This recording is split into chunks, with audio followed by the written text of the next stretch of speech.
Now we are going to discuss the topic training. We all are familiar with the term training in our life. Then my question is, who is your first trainer in your life? Exactly, the answer is your mom. She trained us to walk, she trained us to sing, she trained us to speak, everything. Then during our course of studies, our employment, we faced a training. Then what is training? It is a conscious effort made to improve our knowledge, skill, ability, values, attitude towards a desired direction. ഇപ്പം നമ്മളൊരു organisation എടുക്കുകയാണെങ്കിൽ ആ ഓർഗനൈസേഷന് അതിൻ്റെതായിട്ടുള്ളൊരു particular goal ഉണ്ടായിരിക്കും. അതുപോലെ അവിടെ ഒരു employee കടന്നു വരുമ്പോൾ ആ എംപ്ലോയിയെ ആ ഓർഗനൈസേഷൻ്റെ ഗോൾ എന്താണോ അതിനനുസരിച്ച് മാറ്റിയെടുക്കുക, അയാളുടെ സ്കില്ല് മാറ്റുക, അയാളുടെ എബിലിറ്റി മാറ്റുക, അതാണ് നമ്മൾ ട്രെയിനിങ് വഴി ഉദ്ദേശിക്കുന്നത്. Then training is called as a continuous process. When training is called as a continuous process, it makes us a self-reliant person, an independent person, and it helps to develop our capacity to take decision. So training is called as a continuous process. നമ്മുടെ public അഡ്മിനിസ്ട്രേഷനിൽ നമ്മൾ എന്തുകൊണ്ടാണ് ട്രെയിനിങ്ങിനെ പറ്റി പഠിക്കുന്നത്? Especially in our personnel administration. നമ്മുടെ personnel അഡ്മിനിസ്ട്രേഷനിൽ നമ്മുടെ എംപ്ലോയീസിനെ നമ്മൾ റിക്രൂട്ട് ചെയ്യുന്നു ഒരു ഓർഗനൈസേഷനിലോട്ട്. എന്നിട്ട് ഈ എംപ്ലോയീസിന് നമ്മൾ ട്രെയിനിങ് കൊടുക്കുന്നുണ്ട്. ഇതുവഴി അവരുടെ എഫക്റ്റീവ്നെസ് കൂട്ടാൻ വേണ്ടിയിട്ട് സാധിക്കുന്നു. അങ്ങനെ നമ്മുടെ പബ്ലിക് അഡ്മിനിസ്ട്രേഷൻ എഫക്റ്റീവായിട്ട് നടക്കാൻ വേണ്ടിയിട്ട് ട്രെയിനിങ് വഴി സാധിക്കുന്നുണ്ട്. ഈ ട്രെയിനിങ് എന്ന് പറയുന്ന ഒരു കൺസെപ്റ്റ് ഒരു പുതിയൊരു കൺസെപ്റ്റ് ആണോ? അല്ല, ഒരിക്കലുമല്ല. ഇതിനൊരു ആൻഷ്യൻ ഹിസ്റ്ററിയോളം പഴക്കമുണ്ട്. നമ്മുടെ ചക്രവർത്തിമാരെ നോക്കിയാൽ അവരവരുടെ സൈന്യങ്ങളെ പരിശീലിപ്പിച്ചിരുന്നു. എന്നാൽ ട്രെയിനിങ് ഒരു കൺസെപ്റ്റായിട്ട് സ്റ്റാർട്ട് ചെയ്യുന്നത് ആഫ്റ്റർ ദ ഇൻഡസ്ട്രിയലൈസേഷൻ ആണ്. ഇൻഡസ്ട്രിയലൈസേഷന്റെ ഫലമായിട്ട് ഒരുപാട് മെഷീൻസ് ഉണ്ടായി. അപ്പോൾ ഈ മെഷീൻസ് ഒക്കെ യൂസ് ചെയ്യാൻ വേണ്ടിയിട്ട് ട്രെയിൻഡ് ആയിട്ടുള്ള മാൻ പവറിന്റെ ആവശ്യം ഉണ്ടായി. അങ്ങനെയാണ് ട്രെയിനിങ് എന്ന് പറയുന്ന ഒരു കൺസെപ്റ്റ് പ്രധാനമായിട്ടും ഡെവലപ്പ് ചെയ്യുന്നത്. നമ്മളൊരു മോഡേൺ എറയിലോട്ട് വരുവാണെങ്കിൽ ഈ പബ്ലിക് അഡ്മിനിസ്ട്രേഷനുണ്ട്, അതുപോലെ തന്നെ പ്രൈവറ്റ് അഡ്മിനിസ്ട്രേഷനും ഉണ്ട്. ഈ പ്രൈവറ്റ് ഫീൽഡിലാണ് ആദ്യമായിട്ട് ഈ ട്രെയിനിങ് എന്ന് പറയുന്ന ഒരു കൺസെപ്റ്റ് ഉണ്ടായിട്ടുള്ളത്. കാരണം അവരവരുടെ പ്രൊഡക്ടിവിറ്റി അല്ലെങ്കിൽ അവരവരുടെ എഫിഷ്യൻസി കൂട്ടാൻ വേണ്ടിയിട്ട് അവരുടെ എംപ്ലോയീസിനെ അവർ ട്രെയിൻ ചെയ്തിട്ടുണ്ടായിരുന്നു. എന്നാൽ നമ്മുടെ പബ്ലിക് അഡ്മിനിസ്ട്രേഷനിലോട്ട് കടന്നു വരുമ്പോൾ അവിടെ ഒരു വെൽഫെയർ സ്റ്റേറ്റ് എന്നൊരു കൺസെപ്റ്റ് വന്നപ്പോൾ മുതലാണ് ട്രെയിനിങ് ഉണ്ടായി തുടങ്ങിയത്. കാരണം പണ്ട് സ്റ്റേറ്റിന്റെ റോൾ എന്ന് പറയുന്നത് ലോ ആൻഡ് ഓർഡർ മെയിൻറ്റെയിനിങ് മാത്രമായിരുന്നു. എന്നാൽ അതിൽ നിന്ന് മാറി ഒരു വെൽഫെയർ സ്റ്റേറ്റ് ആയപ്പോഴത്തേക്കും ഹെൽത്ത്, എഡ്യൂക്കേഷൻ, ബിസിനസ്, ഇൻഡസ്ട്രീസ്, ഇങ്ങനെ ഒരുപാട് കാര്യങ്ങൾ നമ്മുടെ ഗവൺമെന്റിന് ശ്രദ്ധിക്കേണ്ടതായിട്ട് വന്നു. അപ്പോൾ ഗവൺമെന്റ് എംപ്ലോയീസിനെ സംബന്ധിച്ചിടത്തോളം ഒരു പെന്നോ പെൻസിലോ ഇരുന്ന് ഉപയോഗിച്ച് കുറച്ച് വർക്ക് ചെയ്യുന്നതിൽ ഉപരിയായിട്ട് അവർക്ക് കാൽക്കുലേറ്റേഴ്സ് ഉപയോഗിക്കേണ്ടി വന്നു, കമ്പ്യൂട്ടേഴ്സ് ഉപയോഗിക്കേണ്ടി വന്നു. അപ്പോൾ അവർക്ക് ട്രെയിനിങ്ങിന്റെ ആവശ്യം വന്നു. അങ്ങനെയാണ് പബ്ലിക് അഡ്മിനിസ്ട്രേഷനിൽ ട്രെയിനിങ് എന്ന് പറയുന്ന ഒരു കൺസെപ്റ്റ് ആദ്യമായിട്ട് ഉണ്ടാകുന്നത്.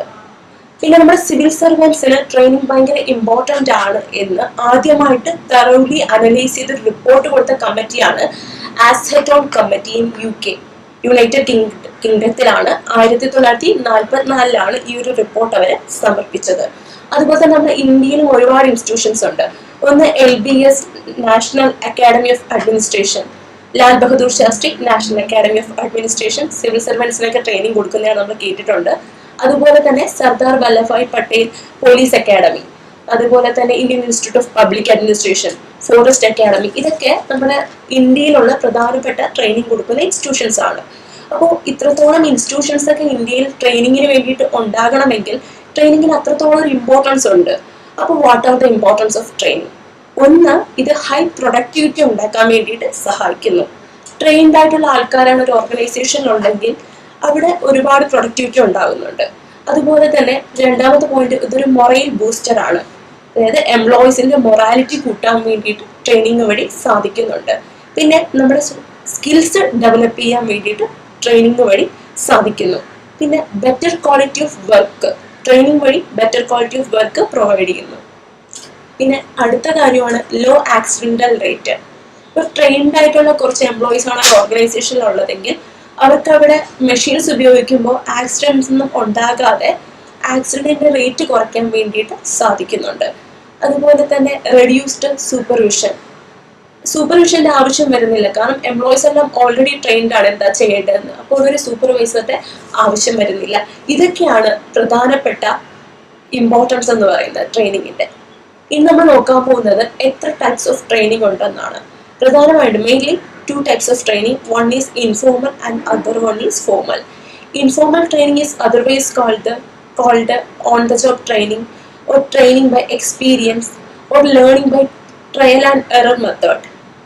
ഇപ്പോൾ ഒരു ഓർഗനൈസേഷനിൽ ഒരു എംപ്ലോയി കടന്നു വരുവാണ്, അയാളുടെ എക്സ്പീരിയൻസ് വഴി നേടിയെടുക്കുന്ന ഒരു ട്രെയിനിങ്ങിനെയാണ് നമ്മൾ ട്രെയിനിങ് ബൈ എക്സ്പീരിയൻസ് അല്ലെങ്കിൽ ഇൻഫോർമൽ ട്രെയിനിങ് എന്ന് പറയുന്നത്.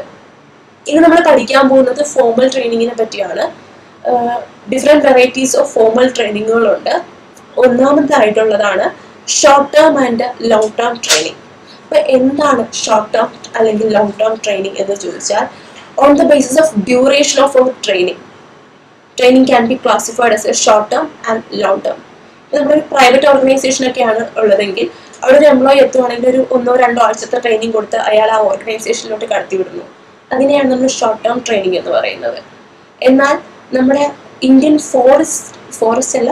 ഫോറിൻ സർവീസിലോട്ട് കടന്നു വരുന്ന ഒരു ആളെ സംബന്ധിച്ചിടത്തോളം അയാൾക്ക് 3 വർഷമാണ് അയാളുടെ ട്രെയിനിങ് പീരീഡ് എന്ന് പറയുന്നത്. അതിനെയാണ് ലോങ് ടേം ട്രെയിനിങ് എന്ന് അറിയപ്പെടുന്നത്. ഇനി അടുത്തൊരു ടൈപ്പാണ് departmental or centralised training. Departmental എന്ന് പറയുമ്പോൾ ഒരു ഡിപ്പാർട്ട്മെന്റ് വൈസ് ഉള്ള ട്രെയിനിങ്ങുകൾ കൊടുക്കുന്നതിനെയാണ് ഡിപ്പാർട്ട്മെന്റൽ ട്രെയിനിങ് എന്ന് പറയുന്നത്.